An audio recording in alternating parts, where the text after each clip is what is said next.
Welcome to Top Rank Short Sales. My name is Esaul Alatriste. Thank you for being here. We appreciate your time. I know it's valuable, and we're going to make this as quick as possible. We have a lot of great information for you, and what we're going to do is we're going to introduce you here to a gentleman who's known as the San Diego Short Sale Kid, Pete Sanchez. Thank you, Saul. I Thank just you. want to thank you for just giving me this opportunity, and then for the viewers out there, it's a beautiful day today, and today I guess we're gonna be talking about short sales. And he brought me up here because, I guess you've seen some of my Facebook profile and my videos and stuff. So I'm here to talk about short sales because I love them. So that's my business. That's what I do. Excellent. Now you're known as a short sale kid, but you're very wise. You're a very wise man.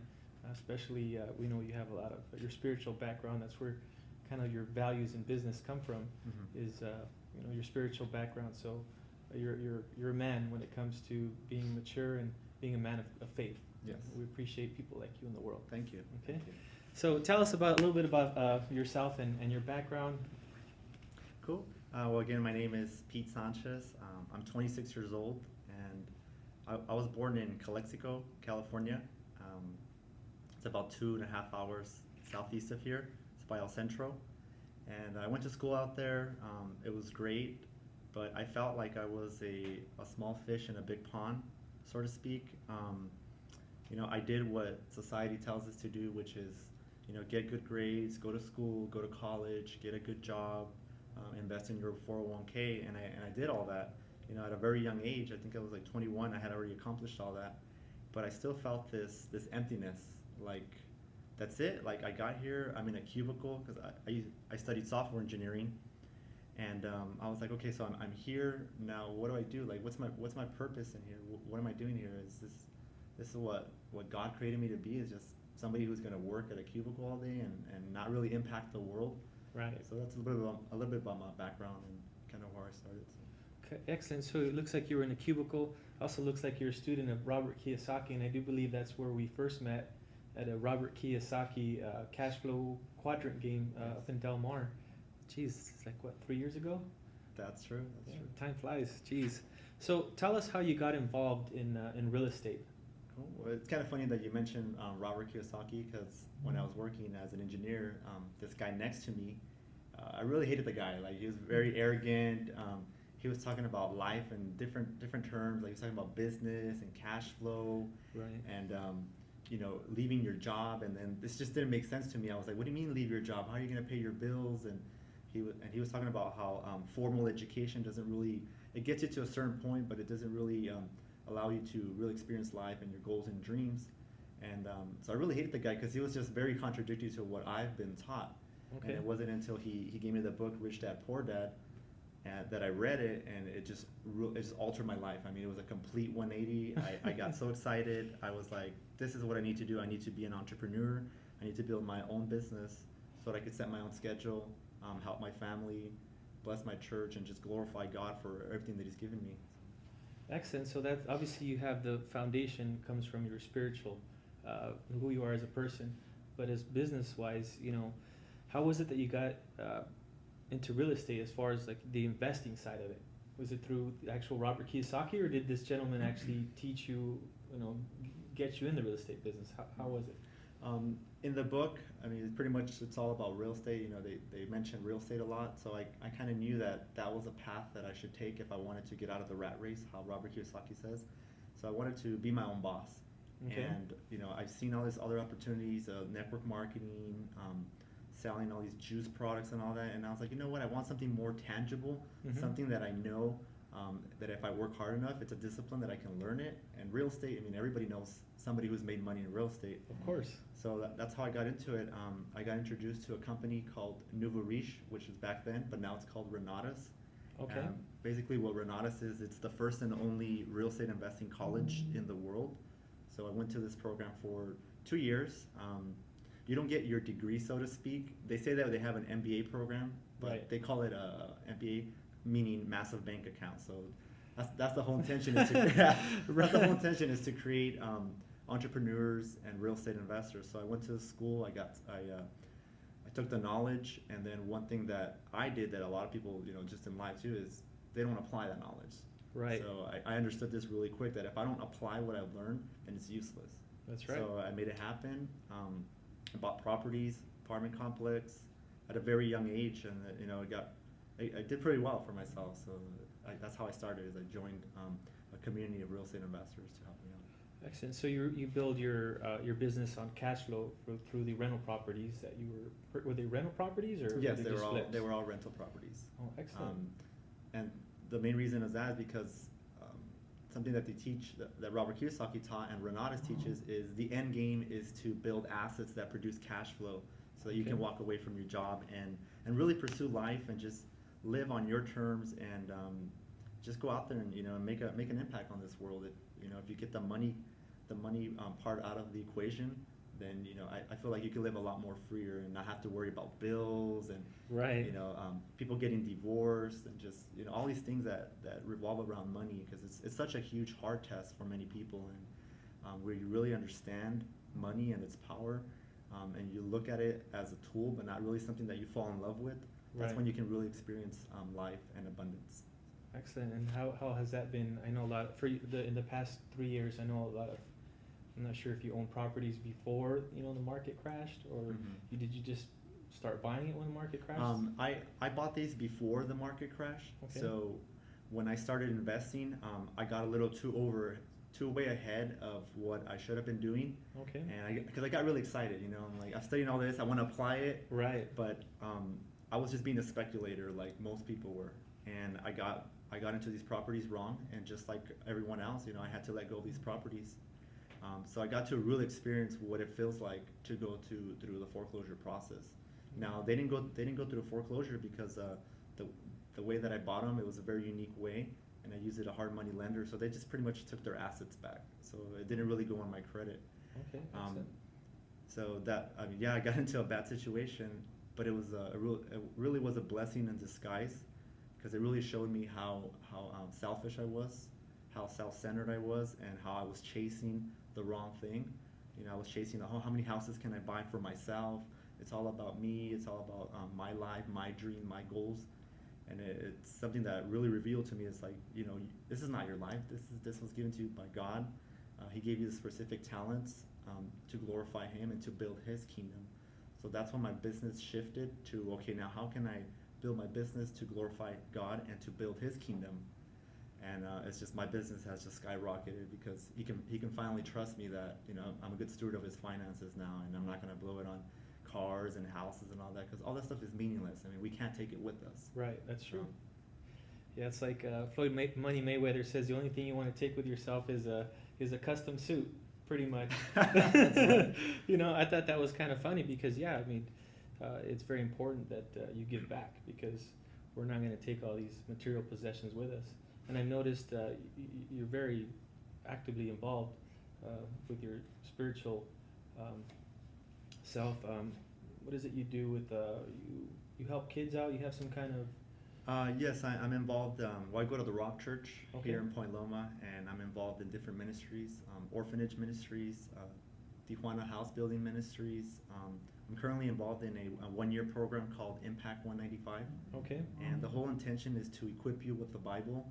So it's kind of like missionary training. So it's called Impact 195, so that you can go out there and impact one of the 195 countries out in the world. And the whole Nice. intent is to just spread the love of Jesus and how He's changing lives, and He's completely changed my life and my heart. So I think my calling is around finances. So I want to help people. I want to teach people about like biblical financial principles, so they can be set free from the bondage of money. Excellent. That makes sense. And obviously, the way you were able to fund this is through your real estate investing, correct? That is correct. So a large part of all these transactions, it always goes back to glorifying God's kingdom. So in my tithes and offerings, a large percent of what I earn from the deals or from my other businesses just goes straight to the orphanages, because that's what I've learned is God wants the first fruits. He wants that tithe. He doesn't want the leftover, and that's something that I used to do before. Is I would buy all the stuff for myself, and then I'd show up to Sunday and, okay, here, God, here's $3, what's left in my pocket after Right. I spend it on myself, and that's not what He wanted me to do. Correct. So, see, you might be the short sale kid, but you're definitely a wise man. So Thank you. yeah, that's great. Now, so can you tell us a little bit about some of your most recent deals? Obviously, we know foreclosures are, I mean, they're still skyrocketing, Mhm. but banks are actually starting to work with short sales. So can you tell us about some of the recent deals you've been working on and the successes? Sure, sure. Been working on a couple deals, successfully closed a couple this year. Last month was one of my biggest so far for this year. It was pretty amazing deal. It was through Wells Fargo, and I was able to get it approved in 3.5 weeks. And I didn't even speak to the banks once. Really? Yeah, it was. It's just one of those where like, God, I think you really hooked this one up because I mean, no one's like, how did you do that? I'm like, I don't know. It just kind of everything just went according to the way it should go. Like, it was just amazing. The listing agent was like, wow, how did you get this done? I'm like, I don't know. I'm just doing what I've been taught, and I always pray before I go to meetings. Like before I got here, I was praying and meditating, and I was making sure, God, that I speak from your words, not from mine, because I'm just tired of living a really selfish life, and I just don't want to go back to that lifestyle anymore. It's just very empty and very void. So yeah, I was able to flip that property. I purchased it at 135,000. It was worth 220. Wow. Yeah, so it was about 61% of loan to value. I sold it to a cash buyer at $185,000 within a couple days. So it was a pretty phenomenal deal. Wow, Yeah. that was a phenomenal deal. So now this person that was buying it, was it going to be owner occupied or was it an investor? He was an investor. Okay. And he got an amazing deal because we always sell it under market value. So he got it under market value. He's going to fix it up, and he's going to rent it out for cash flow. Oh, So he's excellent. more of a cash flow investor. Excellent. So now that's on the investor side of it, but what do you provide for homeowners that are in distress? What can you do to provide for them and for the brokers that are actually involved in these transactions? Mm-hmm. Short sales is definitely a team sport. There's a lot of variables involved. There's you have the agent, you have the homeowner, and then you have the buyer. One of the reasons why I think most people should work with investors is because we come in with cash. Right. This is all we do. We study numbers, we study markets. We know exactly the lingo of the banks because they're also investors too in the background. The Wall Street Correct. investors. So Yeah. so we speak that same language. So the way that we help homeowners is that we come in as the buyer. So a lot of the times, the listing agent lists a property and it takes a couple of months, or really most buyers don't want to do short sales because of the lengthy process. Mm-hmm. And us as investors, we'll go in there right away as soon as the property is listed. I mean, we can make an offer within a couple hours, and we get the process started. Which, for the listing agent, they're really ahead of the game by a couple of months because they're out there looking for buyers when they have a built-in buyer with an investor who knows what they're doing. So we come in there, we purchase the property, agent gets their full commission, homeowner avoids foreclosure, and the end buyer gets a phenomenal deal. So it really is a win-win for all of us. And obviously we do make a profit at the end. I mean, Of course. it's just part of the business, right? Right. Yeah. Everybody's in business to make Exactly, money. yeah. So that's understandable. So that's good. So we all know that real estate is a numbers game. Yeah. What happens to those deals that don't, get your price or your offer? Yeah, that's true. I mean, like you said, everything is a numbers game. I'd be lying to everyone here saying, "Oh, we close 100% of the deals." That's just not the way it works. Right. Anybody who tells you that, let me know because I like to partner up with them. But yeah, there's a lot of times where the numbers don't make sense for us, but because we started our offer much lower than a retail buyer would, Right. So we're still we can negotiate it till the very end. Okay. And the numbers don't make sense to us, an investor, but they still make sense to a retail buyer. So for the listing agent, I mean, they love us because we've already negotiated way under market value. So when we'll just step away and let another end buyer close. And again, homeowner avoids foreclosure. The agent gets their full commission. The lender gets the bad property off their books. Correct. We don't make any money, but the way I see it is, I'm going to get blessed because I did the right thing, which was to make sure that the homeowner avoids foreclosure and the agent gets their commission. So that's really what matters. I mean, yeah, if you're going to make the money if you do the right thing. Right. So that's good. That's your contribution. Yeah. No, that's important. You can create long-term relationships that way. So that's a good. Yeah. And that's more. I look at relationships more valuable than the money because again, if the agent knew that you were like genuinely actually wanting to help these people, he's gonna tell his friends, and they're gonna. I mean, just the floodgates are going to open. Correct. Deals, and so, and I truly believe that, and it's happening in my business because I do it the right way. That's good, and that's what keeps you out here and free, a free man. You know, a lot of people came up with these so-called "we'll save your foreclosure," but they're just taking your deeds and Yeah. doing whatever it is that they do with those properties. That's true. You know, that's why you're a free man. So good for you. Thank It's you. all about doing business with integrity. You know, and that's why we're not afraid to show our faces, because we do business with integrity. That's right. And it's very important these days. Yeah. It always has been, but you just don't know which angle people are gonna, you know, go at you with trying to, you know, take possession of your property. So Yeah. it's very wise of you to work with someone that has experience, has a good track record, and is obviously a man of faith. So thanks, Pete, Thank you. for that. So let me ask you, where do you see your business in the future? You know, that's kind of hard to say. The more that I get deeper into the Bible, and the more that I get deeper in a more intimate relationship with Christ, it's kind of like you find out that you really have no control over your life. So it's kind of hard to say, because, you know, I have a lot of goals, but those are for goals that I want for my business. And it's not really, it might not be what God's will is. I mean, He might say, you know what, I want you to drop all your business, and I want you to go to Africa or Mexico, and I want you to be a missionary. So you never know.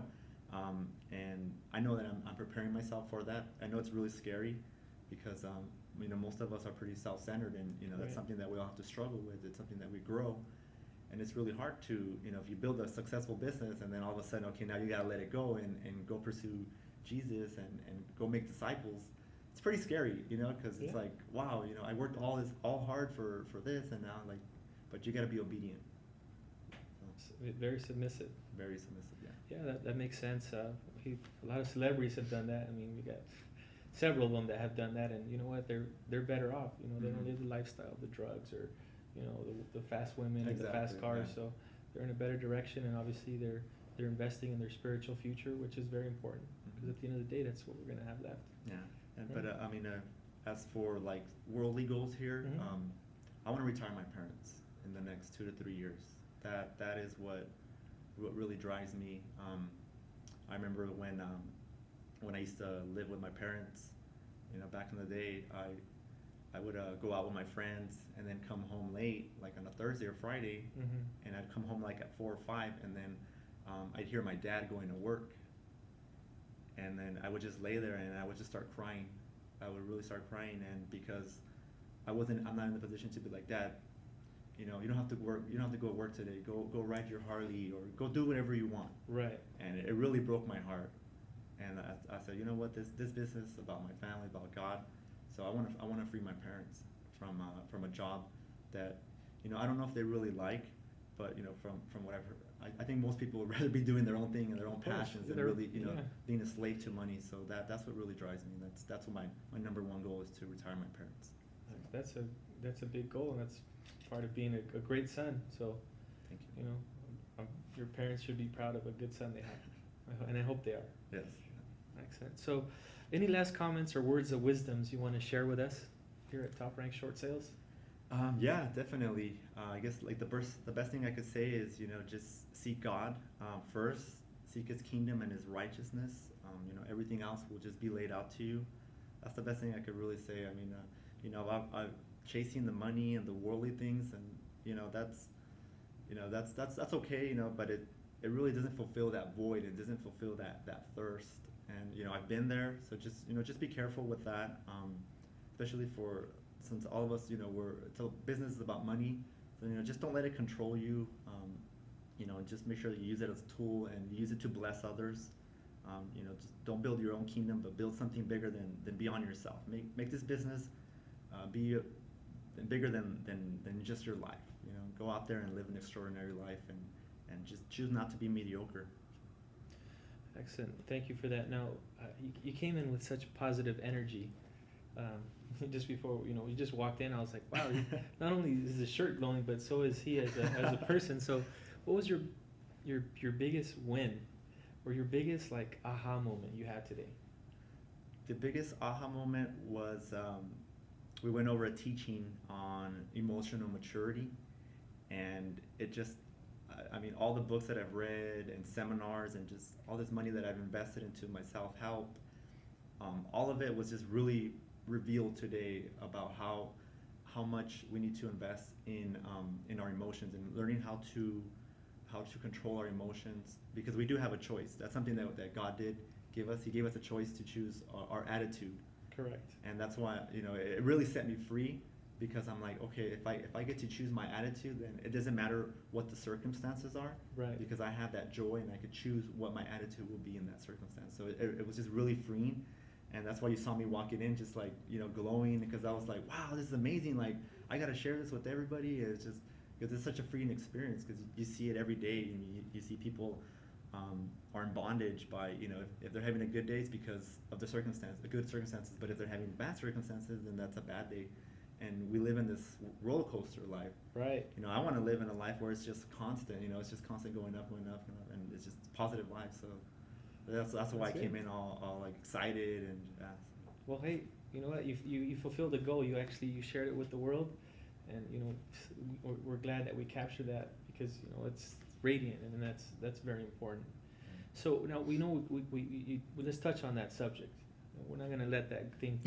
We're not gonna let that thing go to stop right now, because you actually touched on a good subject, which is emotion. Are short sales emotional? very emotional. Homeowners, I mean, there's lots of dignity, you know. I know that, you know, a lot of people don't want to admit, you know, hey, I'm going through a foreclosure. Right. So it's very emotional. I mean, when I go to these homeowner appointments, you know, a lot of these homeowners, they're just, you know, going on hours and hours about, you know, how they raise their kids and, you know, how much money they put into it to fix it. So it's a very emotional subject. Short sales for agents, very emotional as well. Right. Not a lot of agents want to do them. You know, they're very frustrated. They're very angry at the banks for just the lengthy process. So there's a lot of emotion involved too. And then as the investors, I mean, you know, it's our money going into this property. So there's a lot of emotion involved too. You know, what if the deal doesn't go through? What if the contractors do a bad job on the rehab? So there's a lot of emotion involved. And, Right. you know, that's why I'm, you know, telling, you know, everybody is like invest in building that strong emotional foundation, so that when things, you know, don't go your way, that you're able to handle it in a mature way, and you're not being destructive, and it doesn't take you out of the game. You know, Correct. you reflect on it, and you're like, you know what, this is part of life, this is part of business, and I'm going to keep moving forward no matter what happens. Right, because at the end of the day, God will always provide what? Exactly. What is He going to provide for you? He's going to provide everything. Everything, right? And you got to really put your trust in Him, and you know, I get that's hard, because you know, sometimes you might be in a situation where you're like, okay, I got to trust God that He's going to help me with rent this month, and you're struggling, and you're like, you know, so you got to really put your faith 100% in God that He'll provide. Yeah, because there's a lot of anxiety when it comes to people that are short selling. I'm sure you run across people that are just crying their tears out. I mean, Yeah. So, you know, being emotionally strong on these short sales is key, because that's what it's going to take to successfully close a short sale. You need to be emotionally strong, because it is going to be a roller coaster. You are going to have your ups and downs, but you know what? With the right people, you can get the job done, and done correctly, where no one's in trouble and everyone wins. So Pete, I want to thank you for your time. Any shout outs you want to do, or any? Yeah, I'd just like to, you know, shout out to my home church, the Rock Church. Just an amazing church, and if you guys have not checked out the Rock, you know, definitely you want to check it out. To my Impact 195 group, you know, I love you guys. To my mentors, Daryl Kukan and Dr. Imran Clark of Kukan and Clark Partners. Without you guys and the education, you know, I would just not be here. So I just thank you for, you know, your mentorship, and you know, I'm just really excited to what the future holds. So I just want to say, you know, and I love all you guys. So thank you. Excellent. Thanks for that. And how can people get in contact with you? Is there a website or a phone number that you'd like to provide Yeah. for them? My phone number, this is my Google number, so you can Okay. contact me there. It's 760-593 and Pete. Again, that's 760-593 Pete, so my first name. And my website is www.blessmyforeclosure.com. Excellent. Thank you for that. Once again, we thank you for your time, and we'll see you next time. Thank you. Thank you.